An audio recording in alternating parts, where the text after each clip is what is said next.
خداوند کے زندہ اور پاک کلام میں سے تواریخ کی پہلی کتاب، اس کا 28واں باب۔ اور داؤد نے اسرائیل کے سب امراء کو جو قبیلوں کے سردار تھے اور ان فریقوں کے سرداروں کو جو باری باری بادشاہ کی خدمت کرتے تھے، اور ہزاروں کے سرداروں اور سینکڑوں کے سرداروں اور بادشاہ کے اور اس کے بیٹوں کے سب مال اور مویشی کے سرداروں اور خواجہ سراؤں اور بہادروں، بلکہ سب زبردست سورماؤں کو یروشلم میں اکٹھا کیا۔ تب داؤد بادشاہ اپنے پاؤں پر اٹھ کھڑا ہوا اور کہنے لگا، اے میرے بھائیوں اور میرے لوگوں، میری سنو۔ میرے دل میں تو تھا کہ خداوند کے عہد کے صندوق کے لیے آرامگاہ اور اپنے خدا کے لیے پاؤں کی کرسی بناؤں، اور میں نے اس کے بنانے کی تیاری بھی کی۔ پر خدا نے مجھ سے کہا کہ تو میرے نام کے لیے گھر نہیں بنانے پائے گا، کیونکہ تو جنگی مرد ہے اور تو نے خون بہایا ہے۔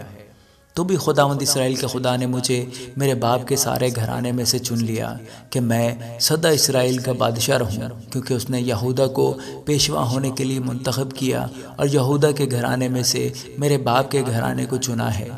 اور میرے باپ کے بیٹوں میں سے مجھے پسند کیا تاکہ مجھے سارے اسرائیل کا بادشاہ بنائے۔ اور میرے سب بیٹوں میں سے، کیونکہ خداوند نے مجھے بہت بیٹے دیے ہیں، اس نے میرے بیٹے سلیمان کو پسند کیا تاکہ وہ اسرائیل پر خداوند کی سلطنت کے تخت پر بیٹھے۔ اور اس نے مجھ سے کہا کہ تیرا بیٹا سلیمان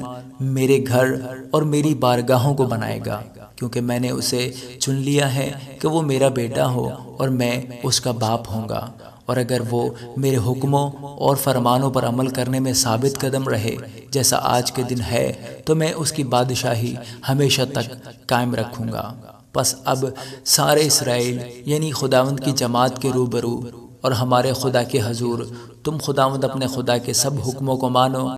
اور ان کے طالب ہو، تاکہ تم اس اچھے ملک کے وارث ہو اور اسے اپنے بعد اپنی اولاد کے واسطے ہمیشہ کے لیے میراث چھوڑ جاؤ۔ اور تو اے میرے بیٹے سلیمان اپنے باپ کے خدا کو پہچان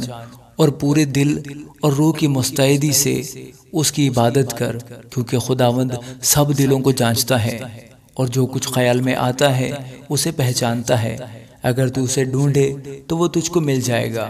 اور اگر تو اسے چھوڑے تو وہ ہمیشہ کے لیے تجھے رد کر دے گا۔ سو ہوشیار ہو، کیونکہ خداوند نے تجھ کو مقدس کے لیے ایک گھر بنانے کو چنا ہے، سو ہمت باندھ کر کام کر۔ تب داؤد نے اپنے بیٹے سلیمان کو ہیکل کے اسارے اور اس کے مکانوں اور خزانوں اور بالا خانوں اور اندر کی کوٹریوں اور کفارہ گاہ کی جگہ کا نمونہ اور ان سب چیزوں یعنی خداوند کے گھر کے صحنوں اور آس پاس کی کوٹریوں اور خدا کے مسکن کے خزانوں اور نظر کی ہوئی چیزوں کے خزانوں کا نمونہ بھی دیا جو اس کو روح سے ملا۔ اور کاہنوں اور لاویوں کے فریقوں اور خدا کے مسکن کی عبادت کے سب کام اور خداوند کے مسکن کی عبادت کے سب ظروف کے لیے یعنی سونے کے ظروف کے واسطے سونا تول کر ہر طرح کی خدمت کے سب ظروف کے لیے، اور چاندی کے سب ظروف کے واسطے چاندی تول کر ہر طرح کی خدمت کے سب ظروف کے لیے، اور سونے کے شمعدانوں اور اس کے چراغوں کے واسطے ایک ایک شمعدان اور اس کے چراغوں کا سونا تول کر، اور چاندی کے شمعدانوں کے واسطے ایک ایک شمعدان اور اس کے چراغوں کے لیے ہر شمعدان کے استعمال کے مطابق چاندی تول کر، اور نظر کی روٹی کی میزوں کے واسطے ایک ایک میز کے لیے سونا تول کر اور چاندی کی میزوں کے لیے چاندی، اور کانٹوں اور کٹوروں اور پیالوں کے لیے خالص سونا دیا، اور سنہلے پیالوں کے واسطے ایک ایک پیالے کے لیے تول کر، اور چاندی کی پیالوں کے واسطے ایک ایک پیالے کے لیے تول کر، اور بخور کی قربان گاہ کے لیے چوکھا سونا تول کر، اور رتھ کے نمونہ یعنی ان کروبیوں کے لیے جو پر پھیلائے خداوند کے عہد کے صندوق کو ڈھانکے ہوئے تھے سونا دیا۔ یہ سب یعنی اس نمونہ کے سب کام خداوند کے ہاتھ کی تحریر سے مجھے سمجھائے گئے۔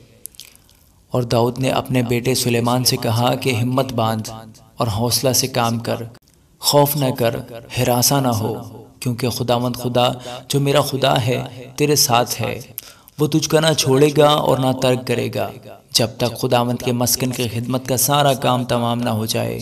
اور دیکھ، کاہنوں اور لاویوں کے فریق خدا کے مسکن کی ساری خدمت کے لیے حاضر ہیں، اور ہر قسم کی خدمت کے لیے سب طرح کے کام میں ہر شخص جو ماہر ہے بخوبی تیرے ساتھ ہو جائے گا، اور لشکر کے سردار اور سب لوگ بھی تیرے حکم میں ہوں گے۔ آمین۔